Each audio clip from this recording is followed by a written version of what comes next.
McGregor! Get your candy ass!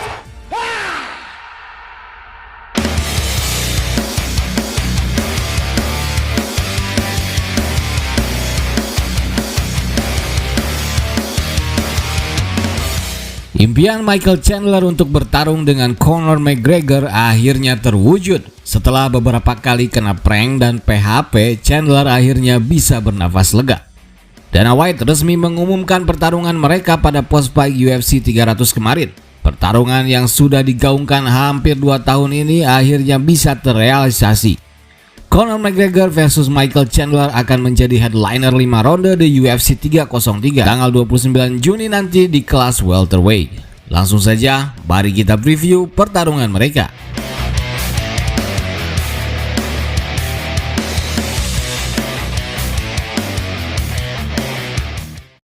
Kita mulai dari Conor McGregor. Akhirnya setelah 20 tahun lebih menganggur, Conor McGregor akan kembali ke oktagon UFC. Setelah kakinya patah oleh Dustin Poirier, banyak yang memprediksi hal itu akan menjadi akhir dari karirnya. Bukan tanpa alasan, namun karena banyaknya hal yang Conor lakukan yang menjauhkannya dari oktagon. Dari mulai gaya hidupnya yang semakin jauh dari gaya hidup seorang atlet, serta badannya yang semakin besar dan jelas tidak on shape. Apalagi ia juga tidak kunjung melakukan tes doping. Namun akhirnya Conor mengakhiri semua petualangannya di luar oktagon. Sekali lagi ia ingin membuktikan kehebatannya sebagai petarung MMA. Conor tidak mengganti lawannya sejak awal, ia memang akan melawan Michael Chandler. Namun rasanya pertarungan ini tidak lagi untuk mengejar kompetisi, apalagi prestasi. Semua hanya untuk gengsi eksistensi serta relevansinya sebagai petarung UFC. Bagi Conor, pertarungan ini akan memberinya relevansi yang cukup untuk membuatnya tetap relevan di dunia MMA. Karena akhir-akhir ini semua pernyataannya tidak lagi relevan karena ketidakaktifannya di dunia MMA. Namun melawan Michael Chandler jelas merupakan resiko besar, tapi juga merupakan peluang yang besar untuk kembali mengangkat namanya di UFC.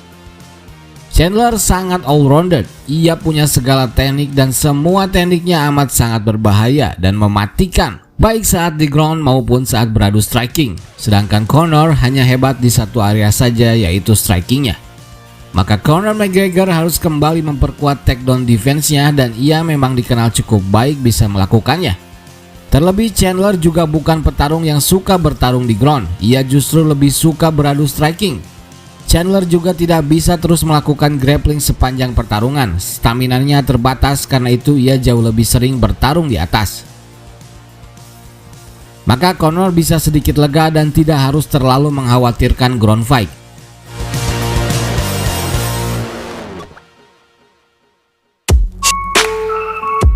Untuk itu peluang Conor kali ini cukup besar jika ia bisa memaksimalkan peluang dan meng-KO Chandler di ronde pertama.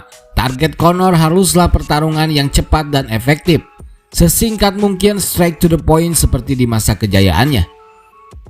Karena semakin lama pertarungan berjalan, semakin kecil kemungkinannya untuk menang, mengingat kardionya yang buruk ditambah ia sudah lama sekali tak bertarung. Conor mudah kehilangan fokus di ronde-ronde akhir ketika kelelahan, maka tak perlu mengambil resiko dengan mencoba menjaga kondisi dan stamina untuk bertarung lama-lama. Maksimalkan saja semuanya dan akhiri pertarungan secepat mungkin di saat kondisinya prima. Apalagi Chandler petarung eksplosif yang sangat terbuka dan sangat agresif. Gaya bertarung yang sangat cocok dengan style Conor yang hebat dalam memotong serangan dan mengcounter lawan dengan timing yang luar biasa ditambah power pukulannya yang sangat besar. Mungkin inilah yang juga menjadi alasan Conor memilih Chandler sebagai lawannya. Dan kita tahu style make fight dan style bertarung Chandler sangat disukai Conor McGregor. Ia pasti sangat yakin bisa mengalahkannya. Setup jebakan Conor akan mudah dimakan Chandler dan Conor sudah siap dengan counter strike-nya yang mematikan. Terlebih fight IQ Chandler yang cukup buruk akan membuat Conor lebih leluasa. Sejauh ini secara statistik peluang Conor McGregor sangat besar, namun resikonya juga sebenarnya sama besarnya.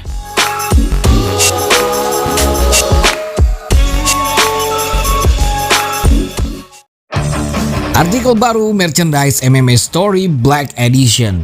Desain keren gak pasaran, bahan 100% cotton combat, adem lembut super nyaman, warna black supreme hitam pekat. Bisa diorder di Shopee melalui link di deskripsi video ini.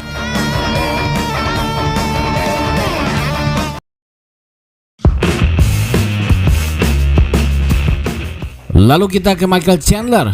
Uang tentu saja menjadi alasan utama Chandler ngebet ingin melawan Conor McGregor. Ia menggaungkan nama Conor sejak kedatangannya ke UFC setelah meng-KO Dan Hooker. Targetnya di UFC mungkin bukan gelar, melainkan hanya Conor McGregor. Karena memang jalannya menuju gelar juga sangat jauh. Apalagi ia sudah pernah mendapatkan kesempatan itu. Chandler hanya 2 kali menang di UFC, melawan Dan Hooker dan Tony Ferguson yang sudah habis. Secara kompetisi tak memungkinkan lagi baginya untuk mengejar gelar. Untuk itu, ia mengejar pertarungan Conor sebagai uang pensiunnya. Kegigihannya untuk melawan Conor McGregor akhirnya membuahkan hasil setelah dipermainkan dan dibuat menunggu bertahun-tahun angan-angan tak pasti ini. Tapi melawan Conor juga bukan perkara mudah. Semuanya akan mudah jika saja Chandler mau berstrategi dan bertarung dengan cerdas dan efektif. Namun ia selalu memilih jalan yang sulit dengan brawl yang liar dan ketidakjelasan fight plan-nya. Chandler mudah sekali terpancing dan masuk perangkap. Ia juga mudah didrive masuk ke dalam permainan lawan dan selalu meladeni semua pancingan. Untuk itu melawan Conor McGregor yang begitu berbahaya di area striking, jelas jalan mudah Chandler untuk memenangkan pertarungan ini ialah dengan ground fight-nya yang sangat baik. Ia harus kembali ke mode gulatnya yang memang menjadi basic disiplinnya sejak kecil. Jika tidak, Chandler akan ada dalam masalah. Mau tidak mau ia harus menggunakan wrestlingnya. Namun pertanyaannya, sampai sejauh mana wrestling Chandler akan berpengaruh?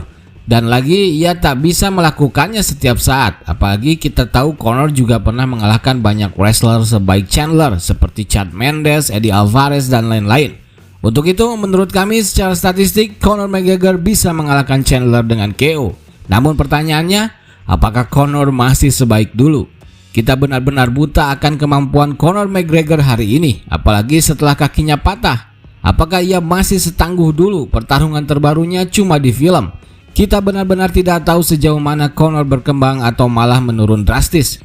Karena itu kita lihat saja nanti. Bagaimana menurut kalian brothers? Tulis saja pendapat dan analisa kalian di kolom komentar. MMA Story pamit, sampai jumpa lagi di video berikutnya. Assalamualaikum warahmatullahi wabarakatuh. Thank you.